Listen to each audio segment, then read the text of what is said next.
Une femme donne naissance à son clone, histoire vraie choquante. Mais d'abord, abonnez-vous à nos chaînes pour découvrir plus d'histoires comme celle-ci.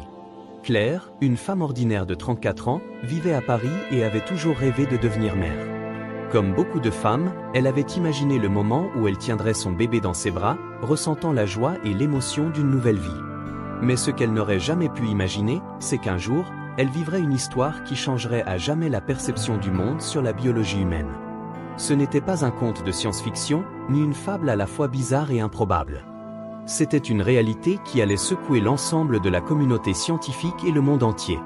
Claire, sans le savoir, était sur le point de vivre un événement tellement extraordinaire qu'il défierait la logique même de la génétique humaine. Elle n'allait pas simplement donner naissance à un enfant, mais à son propre clone. Oui, un clone. Une version d'elle-même, créée à partir de ses propres gènes. Le commencement d'une grossesse ordinaire. Tout commença comme une grossesse normale. Claire et son partenaire, Thomas, avaient décidé d'avoir un enfant après plusieurs années de vie commune. Ils étaient impatients de franchir ce cap, de devenir parents. Comme pour toute grossesse, Claire se réjouissait des petites étapes, les premiers tests, la première échographie et la première fois où elle entendit le cœur de son bébé battre. Chaque moment était rempli d'émotion et d'espoir. Elle était heureuse, excitée et un peu nerveuse. Pendant les premiers mois, rien ne semblait anormal. Claire souffrait un peu de nausées matinales, mais cela était tout à fait normal, selon son médecin. Elle mangeait des aliments qu'elle n'avait jamais appréciés auparavant et s'endormait souvent au cours de la journée. C'était une grossesse classique, une grossesse pleine de petites surprises. Un matin, lors d'une visite de contrôle régulière, Claire rencontra son médecin pour la première fois. C'était une routine qu'elle trouvait rassurante. Après tout, chaque visite était une promesse de plus, un rappel qu'elle avançait dans ce voyage qu'elle attendait avec tant d'impatience. Mais cette fois-ci, quelque chose n'allait pas. Lors de l'échographie, le médecin sembla intrigué par certains détails des résultats. Il ne dit rien au début, mais Claire remarqua immédiatement la tension dans ses yeux. Il posa doucement la sonde et se tourna vers elle. « Claire, nous avons besoin de faire quelques tests supplémentaires. Il y a des résultats que nous devons examiner de plus près. Rien d'alarmant pour l'instant, mais il est préférable de vérifier. » Les premiers indices inquiétants. Claire était un peu inquiète, mais elle savait que les médecins faisaient souvent des vérifications supplémentaires. Elle accepta sans protester et planifia une autre série de tests. Mais à mesure que les jours passaient, l'inquiétude grandissait. Ce n'était plus une simple vérification de routine. Après plusieurs analyses de sang, de nouveaux tests génétiques et des rendez-vous avec d'autres spécialistes, le diagnostic tombait. Le médecin, lors d'une consultation dans son bureau, regarda Claire droit dans les yeux. Il prit une grande inspiration avant de lui annoncer la nouvelle qui allait bouleverser sa vie. « Claire, il semble que votre grossesse présente quelque chose de totalement unique. En fait, votre bébé est génétiquement identique à vous. » Claire sentit son cœur s'arrêter un instant. Les mots du médecin étaient un flou distant dans son esprit. Elle n'arrivait pas à comprendre. « Identique à moi ? Que voulez-vous dire par identique ?» demanda-t-elle, la voix tremblante. Le médecin la regarda et hocha lentement la tête. « Nous avons trouvé une correspondance parfaite. Ce n'est pas un jumeau, Claire, c'est un clone. Un clone génétique. » Les premiers doutes. Il fallait un moment pour que Claire comprenne ce qu'il venait de dire. Un clone. Ce mot résonnait dans son esprit comme une cloche métallique, froide et impitoyable. Un clone ? De quoi parlait-il ? N'était-ce pas quelque chose réservé à la science-fiction ? Elle regarda son médecin, ses yeux remplis d'incompréhension et de terreur. « Mais comment cela est-il possible ?» demanda Claire, presque en chuchotant. Le médecin soupira, visiblement mal à l'aise. « Nous pensons qu'il y a eu une erreur dans la division cellulaire.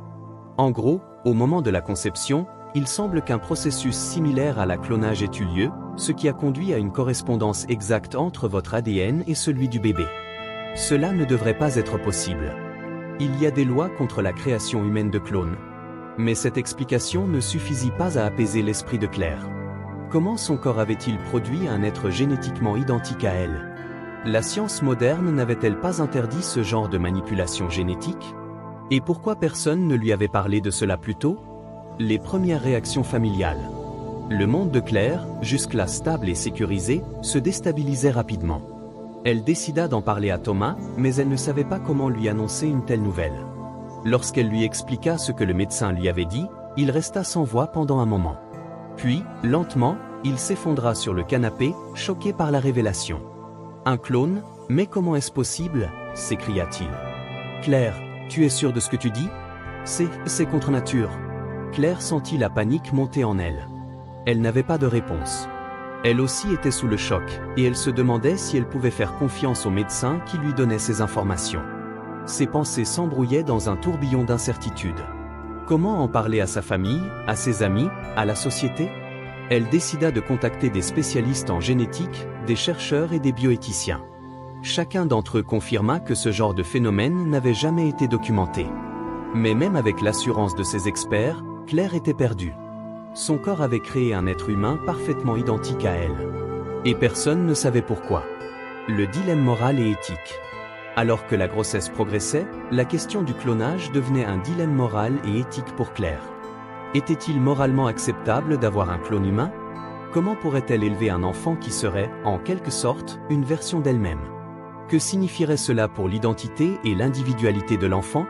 Et que penserait le monde de la naissance de ce clone humain? La société serait-elle prête à accepter un tel enfant? Les médias, bien entendu, n'étaient pas loin derrière. Une fois que l'histoire de Claire eut fuité, la presse en parla, et le monde entier semblait suspendu à ce phénomène inexplicable.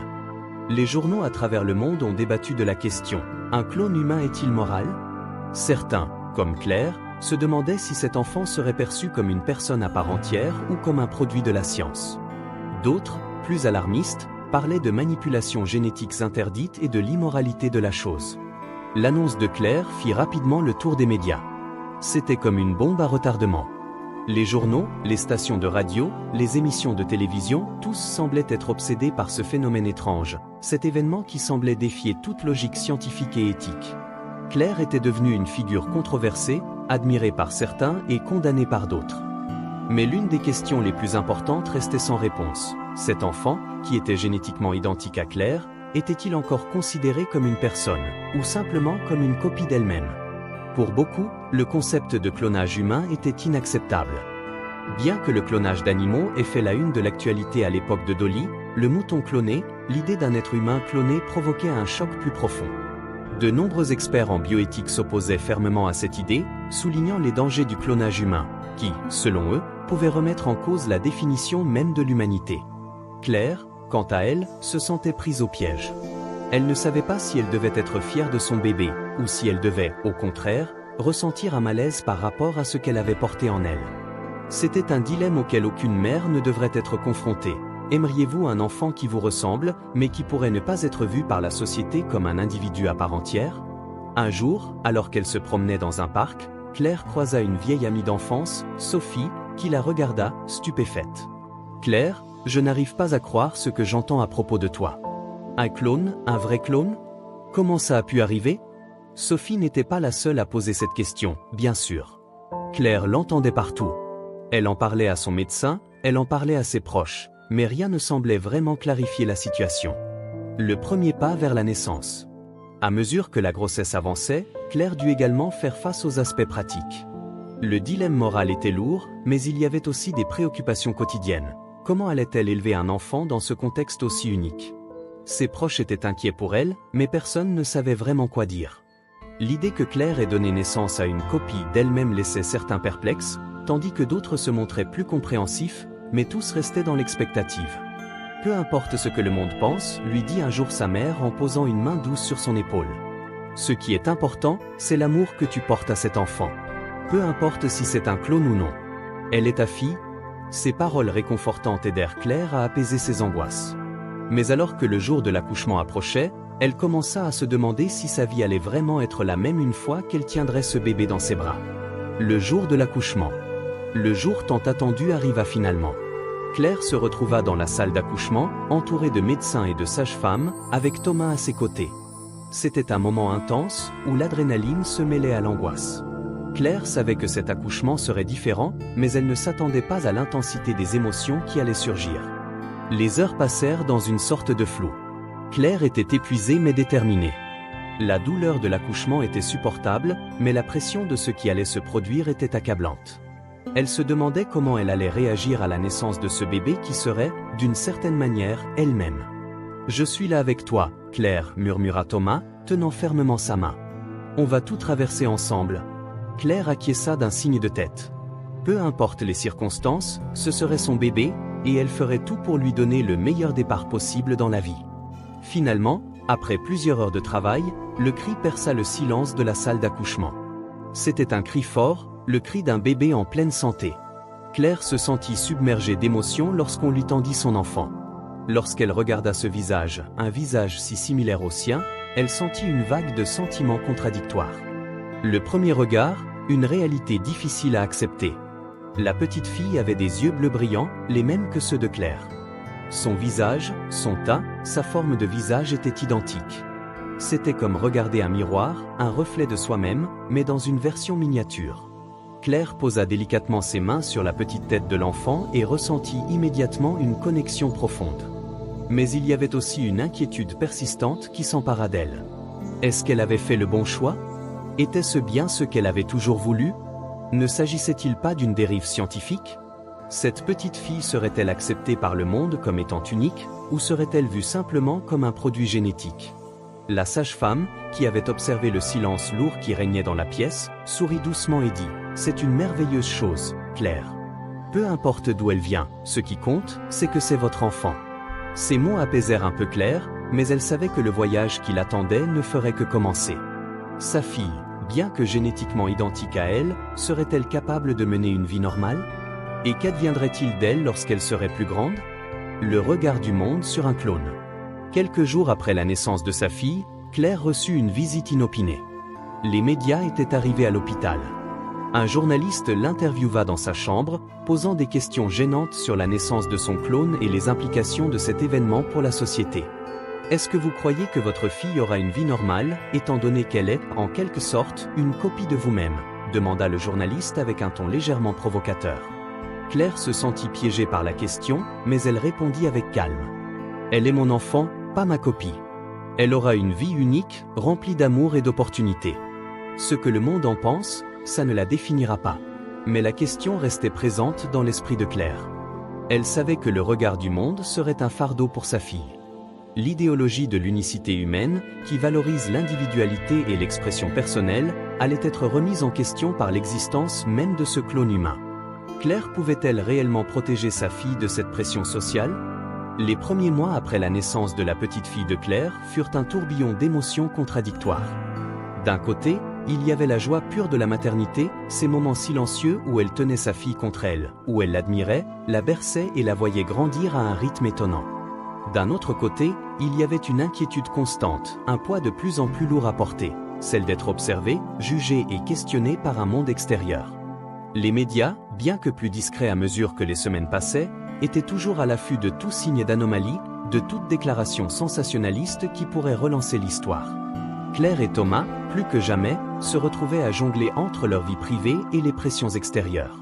Chaque sortie avec leur fille était l'occasion pour les paparazzis de capturer un instant, de la commenter, et de poser des questions à la fois inconfortables et perturbantes. Un jour, alors que Claire promenait sa fille dans un parc, un groupe de journalistes l'intercepta. Sans même demander son autorisation, l'un d'eux se précipita pour prendre des photos, tandis qu'un autre se penchait pour poser la question qu'elle redoutait le plus. « Comment vous sentez-vous, Claire?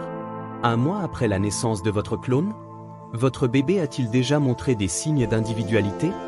Cette question, qui semblait innocente pour le public, était un véritable coup de poignard pour Claire.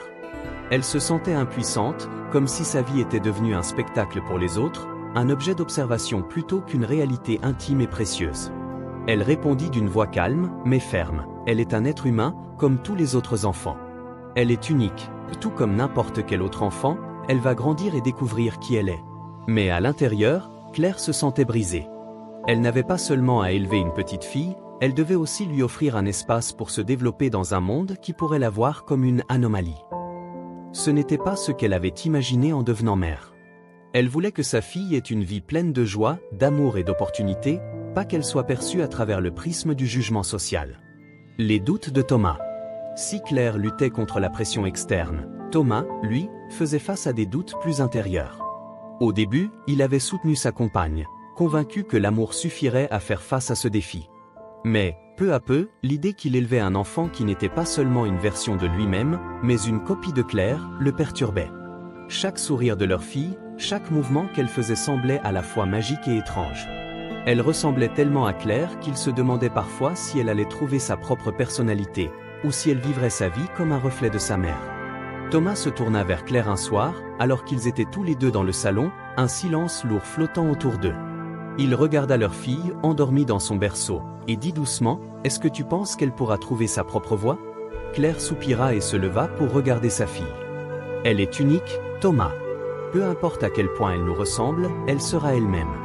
Et nous serons là pour l'aimer et l'accepter. » Mais même ces mots réconfortants n'avaient pas l'effet qu'ils avaient autrefois sur Thomas.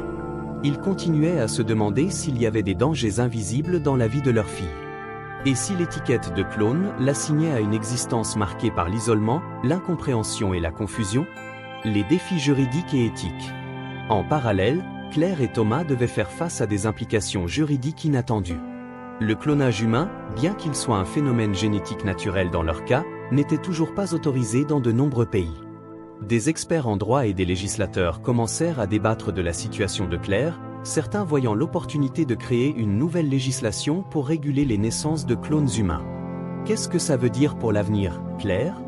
Et pour d'autres personnes qui pourraient être dans la même situation, s'inquiétait un avocat spécialisé en bioéthique lorsqu'il la rencontra pour discuter des possibles répercussions juridiques. Cela pourrait ouvrir la voie à des débats sur les droits des clones humains. Votre fille aura-t-elle des droits particuliers? Ou sera-t-elle traitée comme une simple copie génétique? Ces questions étaient des enjeux qu'aucun parent ne devrait avoir à considérer. Claire ne comprenait pas pourquoi sa fille, née d'un événement inattendu mais naturel, serait traitée différemment des autres enfants. Après tout, elle avait les mêmes droits, les mêmes besoins et le même potentiel que n'importe quel autre bébé. Les premiers signes d'individualité. Avec le temps, cependant, Claire commença à avoir des signes de personnalité chez sa fille. Des signes qui allaient au-delà de la simple ressemblance physique. Malgré les inquiétudes initiales, le bébé, qu'ils avaient nommé Éléonore, commença à manifester des traits uniques qui la distinguaient peu à peu de sa mère. Elle avait une façon particulière de rire, une préférence pour certains jouets, et un tempérament qui différait de celui de Claire. Bien que Claire s'étonna parfois de voir combien Éléonore ressemblait à elle, elle se rendait aussi compte que sa fille devenait de plus en plus une personne à part entière, avec ses propres goûts et ses propres façons de voir le monde. Elle commence à s'affirmer, dit Claire à Thomas un soir alors qu'Éléonore jouait joyeusement avec un jouet, riant de sa propre façon. Elle est unique, comme elle est censée l'être. Je le vois maintenant. Le poids de l'étiquette clone commençait lentement à se dissiper.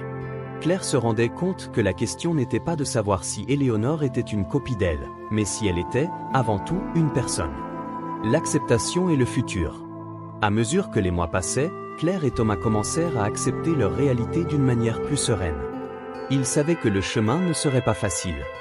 Ils allaient devoir se battre pour faire accepter leur fille, pour la protéger des regards extérieurs, mais aussi pour lui offrir un espace de liberté.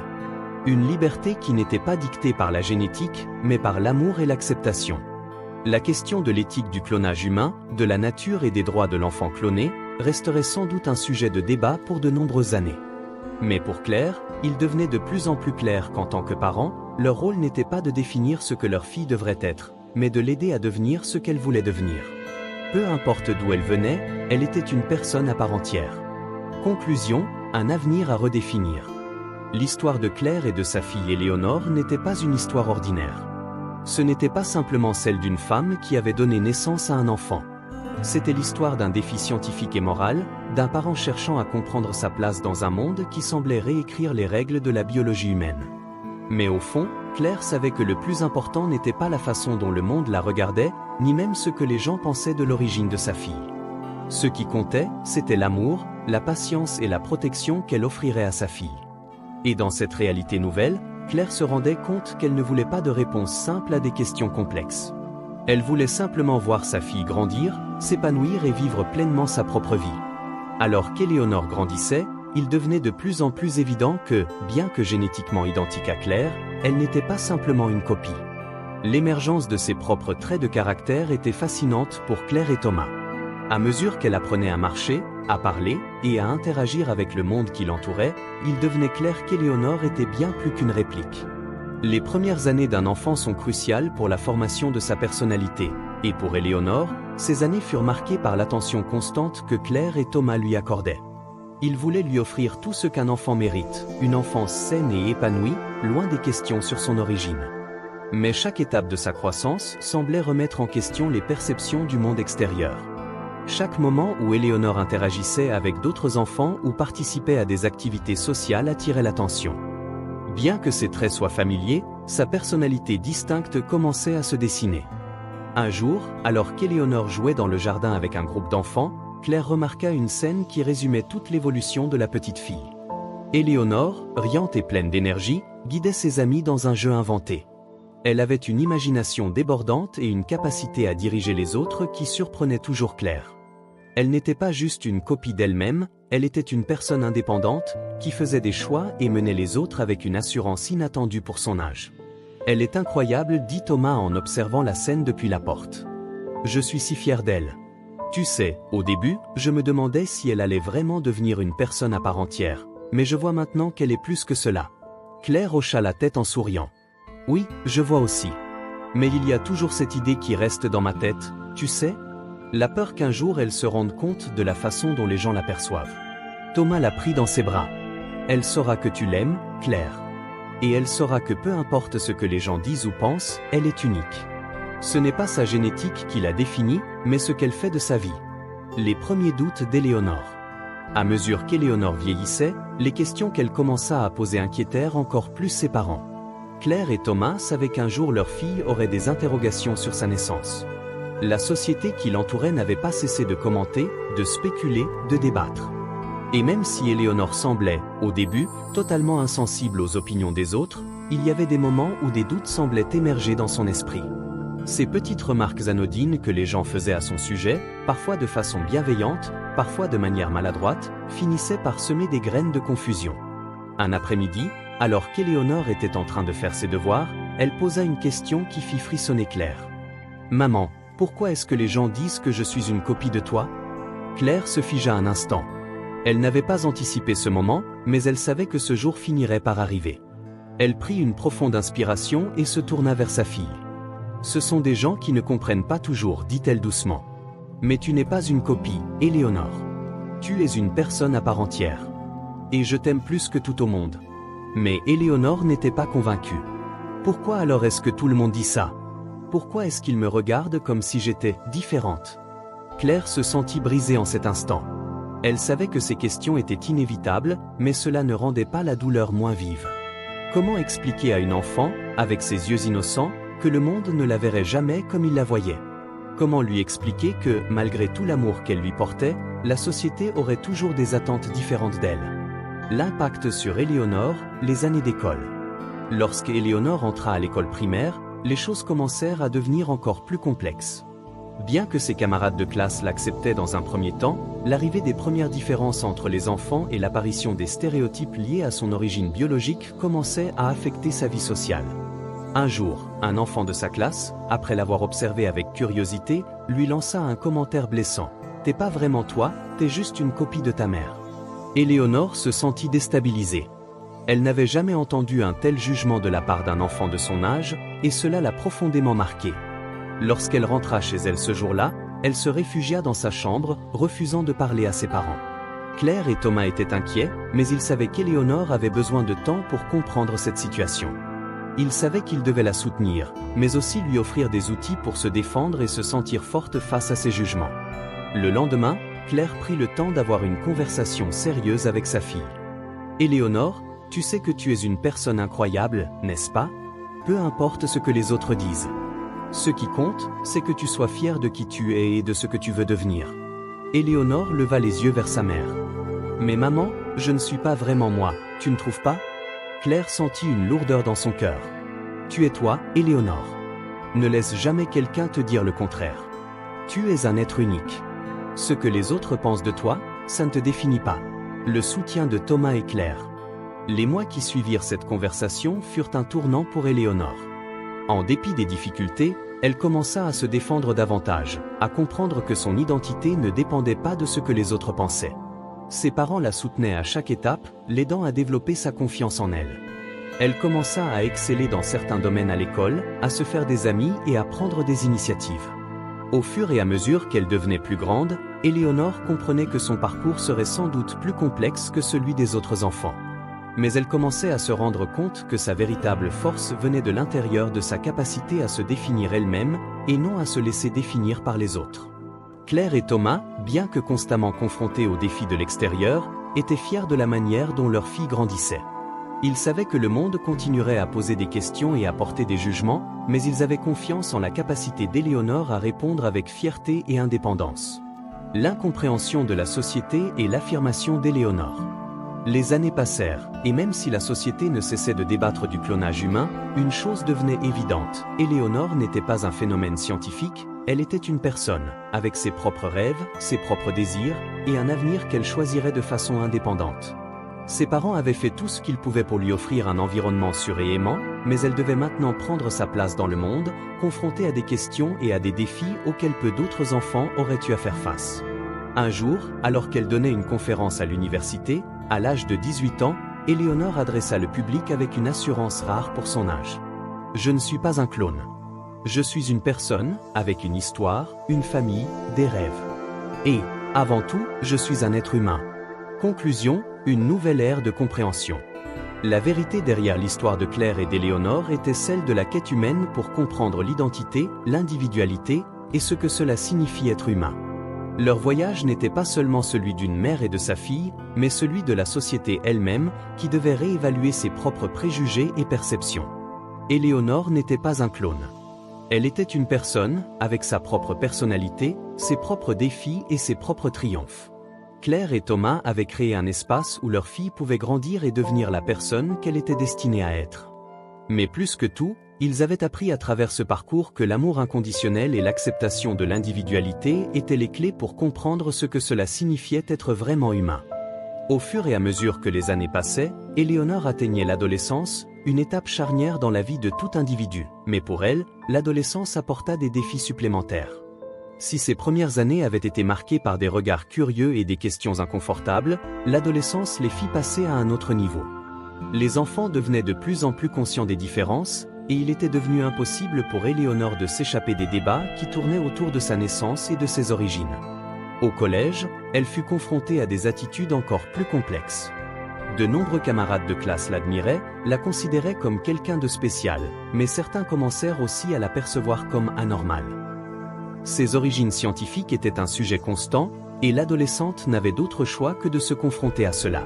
Un jour, lors d'une réunion parents-élèves, Claire et Thomas furent confrontés à une situation particulièrement délicate. Un professeur d'Éléonore, visiblement perturbé par les implications morales de son existence, leur posa une question presque directe. « Claire, Thomas, avez-vous vraiment réfléchi à ce que cela signifie pour l'avenir de votre fille ? Et pour l'impact qu'il pourrait avoir sur ses relations sociales et personnelles ?» Claire ressentit un serrement au cœur, mais elle se maîtrisa. « Notre fille est une personne à part entière. Elle n'est pas définie par son origine génétique, mais par ses choix, ses valeurs et son caractère. Nous avons élevé une enfant, et nous continuerons à le faire, comme tous les parents, à lui enseigner à être forte et indépendante. » Thomas ajouta d'une voix ferme, « Ce n'est pas à nous de dicter son futur, mais à elle. Et nous la soutiendrons, peu importe ce que l'avenir lui réserve. » Mais cette conversation, aussi convaincante soit-elle, laissa Claire perturbée. Plus le temps passait, plus elle se rendait compte que l'étiquette de clone que la société lui avait attribuée semblait se coller indéfiniment à sa fille. Et cette étiquette avait un poids beaucoup plus lourd que ce qu'elle imaginait. Les premiers pas vers la reconnaissance personnelle d'Éléonore. Un événement marqua un tournant dans la vie d'Éléonore, un moment où elle s'affirma complètement face à la pression sociale. Lors d'une fête d'anniversaire organisée par une amie à l'école, un groupe d'adolescents, pensant qu'il plaisantait, commencèrent à lui poser des questions sur son statut de clone. « Tu sais, tu n'es qu'une copie de ta mère. C'est bizarre, non ? Comment tu te sens à propos de ça ?» Ce genre de remarques ne surprenait plus Éléonore, mais ce jour-là, quelque chose en elle se brisa. Elle s'arrêta, les fixa droit dans les yeux et répondit d'une voix calme mais déterminée. « Je ne suis pas une copie. Je suis moi. Et je ne vais pas m'excuser pour cela. Vous devriez peut-être commencer à comprendre que l'apparence n'a rien à voir avec qui je suis réellement. » Les autres enfants la regardèrent un instant, choqués.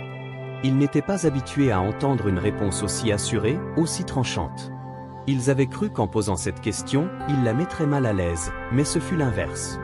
Éléonore venait de marquer une victoire personnelle, une victoire sur les jugements extérieurs et les perceptions erronées des autres. En rentrant chez elle, elle confia à Claire ce qui s'était passé. « Maman, je crois que j'ai enfin compris ce que ça signifie pour moi. Je suis plus que cette image que les gens ont de moi. » Claire sourit et la serra dans ses bras. « Je suis tellement fière de toi, Éléonore. Tu sais que ta valeur ne dépend pas de ce que les autres pensent. C'est ta propre perception qui compte. » Le parcours scolaire d'Éléonore, un modèle d'indépendance. Au lycée, Éléonore commença à se faire un nom dans des activités parascolaires. Elle devint membre du club de débat, une activité qui lui permettait de s'exprimer et de défendre ses idées. C'était aussi l'occasion pour elle de se libérer des contraintes imposées par la perception sociale et de prouver qu'elle était bien plus qu'une simple curiosité biologique. Un jour, lors d'un débat sur l'éthique de la science moderne, Éléonore prit la parole. La question du clonage est souvent réduite à une simple opposition entre la science et l'éthique. Mais pour moi, ce n'est pas une question de ce que l'on peut faire, mais de ce que l'on devrait faire. On oublie trop souvent que derrière chaque découverte scientifique, il y a des vies humaines. Et nous, en tant que société, devons être prêts à respecter l'individualité de chaque être, peu importe son origine. Les membres du club la regardaient avec une admiration nouvelle. Éléonore n'était plus simplement la fille clonée de Claire. Elle était une jeune femme d'opinion, de conviction et de valeur. Elle avait réussi à transformer son expérience personnelle en une force de réflexion et de prise de position sur des sujets qui la touchaient de près. L'évolution de la perception sociale. À mesure qu'Éléonore devenait plus visible dans la communauté, ses parents reçurent de plus en plus de messages de soutien. Des gens qu'ils connaissaient vaguement ou même des inconnus les contactaient pour leur dire combien ils admiraient leur fille, combien elle avait changé leur vision des choses. Claire et Thomas étaient à la fois fiers et surpris de voir que la société, lentement mais sûrement, commençait à accepter Éléonore pour ce qu'elle était, une jeune femme brillante, unique et pleine de potentiel. Malgré cela, Claire savait que la route était encore semée d'embûches. Il y aurait toujours des gens prêts à juger, à remettre en question la moralité du clonage, à faire des commentaires malveillants. Mais elle n'avait plus peur. Elle savait que leur famille avait fait de son mieux pour protéger Éléonore, pour lui offrir un environnement où elle pouvait se découvrir et se réaliser. Et plus important encore, Éléonore était prête à affronter le monde à sa manière. Le choix d'Éléonore, une vie démesurée. À l'âge de 22 ans, Éléonore prit une décision qui allait bouleverser sa vie. Elle choisit de s'engager dans une carrière en biotechnologie, motivée par le désir de comprendre encore plus profondément les frontières de la science et de l'éthique. Elle se rendit compte que son parcours personnel avait un impact sur son regard sur le monde scientifique. Un jour, dans un entretien d'embauche pour un stage dans un laboratoire de recherche, le recruteur lui demanda « Éléonore, étant donné votre histoire, pourquoi avez-vous choisi de travailler dans ce domaine ?» Elle répondit avec une sincérité désarmante « Parce que j'ai vécu ce que d'autres ne comprendront jamais. Je veux m'assurer que la science soit utilisée avec un respect total pour l'humanité, que l'on n'oublie jamais que derrière chaque expérience, chaque avancée, il y a une personne. »